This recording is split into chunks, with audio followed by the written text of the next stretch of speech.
వేములవాడ తెలంగాణ రాష్ట్రంలోని రాజన్న సిరిసిల్ల జిల్లాకు చెందిన ఒక గ్రామం. ఇది కరీంనగర్కు 32 కిలోమీటర్ల దూరంలో కరీంనగర్ కామారెడ్డి దారిలో ఉంటుంది.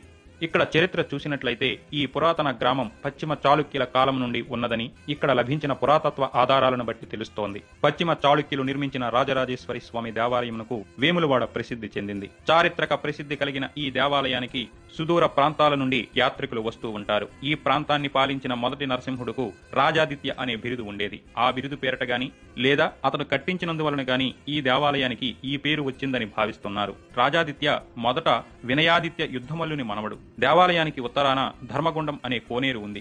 గ్రామాన్ని ఆనుకొని ప్రవహించే వాగు ఈ కోనేటికి నీటి వనరు. వద్దేగేశ్వర స్వామి దేవాలయం కూడా ఇక్కడ ఉంది. మధ్యయుగాల్లో వేములవాడ చాళుక్యులకు రాజధానిగా ఉండేది. పుణ్యక్షేత్రంగాను వ్యాపార కేంద్రంగాను కూడా వేములవాడ 11వ శతాబ్దం నాటికి పేరు పొందింది. 1830లో కాశీయాత్రలో భాగంగా నాటి నైజాం ప్రాంతాల్లో మదిలీ చేస్తూ వెళ్లిన ఏనుగుల వీరాస్వామయ్య ఈ పుణ్యక్షేత్రాన్ని గురించి తన కాశీయాత్ర చరిత్రలో ప్రస్తావించారు.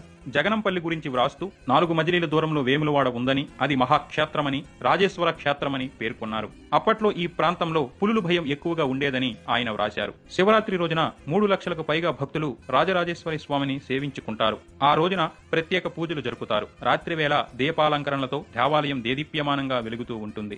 భక్తులకు ప్రత్యేక సౌకర్యాలు ఏర్పాటు చేస్తారు. అనేక సాంస్కృతిక కార్యక్రమాలు జరుగుతాయి. విద్యార్థులకు ఉచిత వసతి, భోజన ఏర్పాట్లు చేస్తారు. ఇంకా ఈ దేవాలయం ఇతర చిన్న ఆలయాలకు దాన ధర్మాలు చేస్తుంది.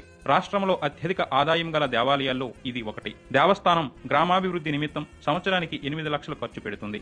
ఈ దేవస్థానం కాశీ, చిదంబరం, శ్రీశైలం, కేదారేశ్వరంలను పావనం చేసిన తరువాత శివుడు వేములవాడ వేం చేశాడని పురాణ కథనం. ఇక్కడ కొలువై ఉన్న స్వామిని శ్రీ రాజరాజేశ్వర స్వామి అని, రాజన్న అని అంటారు. మూల విరాట్టుకు కుడి ప్రక్కన శ్రీ రాజరాజేశ్వరీదేవి, ఎడమ పక్కన శ్రీ లక్ష్మీ సహిత సిద్ధి వినాయక విగ్రహాలు ఉంటాయి. ధర్మగుండం కోనేటిపై 3 మండపాలు నిర్మింపబడ్డాయి. మధ్య దానిపై ఈశ్వరుని విగ్రహం ప్రతిష్ఠింపబడింది. ధ్యానముద్రలో ఉన్న శివుని విగ్రహం చుట్టూ 5 శివలింగాలు ఉంటాయి. ఇక్కడ స్థల పురాణ విషయానికి వస్తే భాస్కర క్షేత్రంగా, హరిహర క్షేత్రంగా పిలువబడే ఈ క్షేత్రం గురించి భవిష్యోత్తర పురాణంలోని రాజేశ్వర ఖండంలో చెప్పబడింది. అర్జునుడి మునిమనవడైన నరేంద్రుడు ఒక ఋషిని చంపడం వల్ల కలిగిన బ్రహ్మహత్య పాతకాన్ని వదిలించుకోవడానికి దేశాటన చేస్తూ ఇక్కడికి చేరుకున్నాడు. ఇక్కడ ధర్మగుండంలో స్నానం చేసి జపం చేస్తున్న నరేంద్రుడికి కొలంలో శివలింగం దొరికింది. కొలను సమీపంలో శివలింగాన్ని ప్రతిష్ఠించి పూజించిన నరేంద్రుడికి శివుడు ప్రత్యక్షమై బ్రహ్మహత్య పాతకం నుంచి విముక్తి కలిగించాడు. ఆ శివలింగమే ఇప్పుడున్న మూల విరాట్ అని స్థల పురాణం. ఇక్కడ ఆలయ ప్రత్యేకల విషయానికి వస్తే శివరాత్రి రోజున 100 మంది అర్చకులతో మహాలింగార్చన జరుగుతుంది. అమావాస్య దాటి ఏకాదశి మొదలైన అర్ధరాత్రి వేళ శివునికి ఏకాదశ రుద్రాభిషేకం చేస్తారు.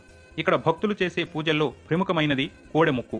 భక్తులు గిత్తను తీసుకొచ్చి గుడి చుట్టూ ప్రదక్షిణ చేయించి ప్రాంగణంలో కట్టేసి ఆ గిత్తను దేవాలయానికి దక్షిణగా ఇచ్చేస్తారు. దీనివల్ల సంతాన ప్రాప్తి కలుగుతుందని నమ్ముతారు. పవిత్రమైన గండ దీపాన్ని వెలిగించడం కూడా ఇక్కడ ఎంతో పుణ్యకరమని భక్తులు భావిస్తారు. శైవులు, వైష్ణవులు, జైనులు, బౌద్ధులు అందరూ ఈ దేవాలయాన్ని దర్శిస్తారు. దేవాలయంపై ఉన్న శిల్పాలు కూడా జైన, బౌద్ధ సంస్కృతులను ప్రతిబింబిస్తూ ఉంటాయి. దేవాలయ ప్రాంగణంలో 400 ఏళ్ల నాటి మసీదు ఉంది. ఇస్లాం మతానికి చెందిన ఒక శివభక్తుడు ఈ గుళ్ళో ఉంటూ స్వామిని సేవిస్తూ ఇక్కడే మరణించాడు. అతని స్మృత్యర్థం ఈ మసీదు నిర్మించారు. వేములవాడ గుడి ఆధ్వర్యంలో 1956 నుంచి వేములవాడ, కరీంనగర్, ధర్మపురిలో సంస్కృత విద్యా సంస్థల నిర్వహణ జరుగుతుంది. వేములవాడలో డిగ్రీ స్థాయి వరకు సంస్కృత భాష బోధింపబడుతుంది. అంతేకాకుండా ఇక్కడ అతి పురాతనమైన భీమన్న ఆలయం కూడా ఉంది. ఈ ఆలయంలో భక్తులు తమ జాతకంలోని శనిదోషం నివారణకు శని పూజలు జరుపుకుంటారు. అలాగే ఈ భీమన్న ఆలయ సమీపంలో పోచమ్మ ఆలయం కూడా ఉంది. ఈ ఆలయంలో భక్తులు తమ మొక్కుబడులను అంటే కోడి, మేక వంటి జంతువులను అమ్మడానికి బలి ఇచ్చి మొక్కుబడులు తీర్చుకుంటారు. వేరే ప్రాంతాల నుండి భక్తులు ఇక్కడికి వచ్చి రాజరాజేశ్వర స్వామిని, అమ్మవారిని దర్శించుకుని రాత్రిపూట ఒక నిద్ర తీసి వెళతారు. అలా చేయడం వలన తమకు ఉన్న దోషాలు తొలగిపోతాయని వారి నమ్మకం. అందుకుగాను ప్రభుత్వ వసతి గృహాలు కూడా ఇక్కడ ఉన్నాయి. ప్రభుత్వ వసతి గృహాలతో పాటు ప్రైవేటు వసతి గృహాలు కూడా మనం ఇక్కడ చూడవచ్చు.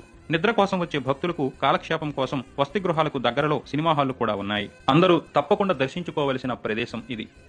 ఫ్రెండ్స్, ఈ వీడియో గనక మీకు నచ్చినట్లయితే లైక్ చేయండి, షేర్ చేయండి, కామెంట్ చేయండి. సబ్స్క్రైబ్ చేసుకోవడం మాత్రం మర్చిపోకండి. జై జవాన్, జై కిసాన్, జై భారత్, జై హింద్.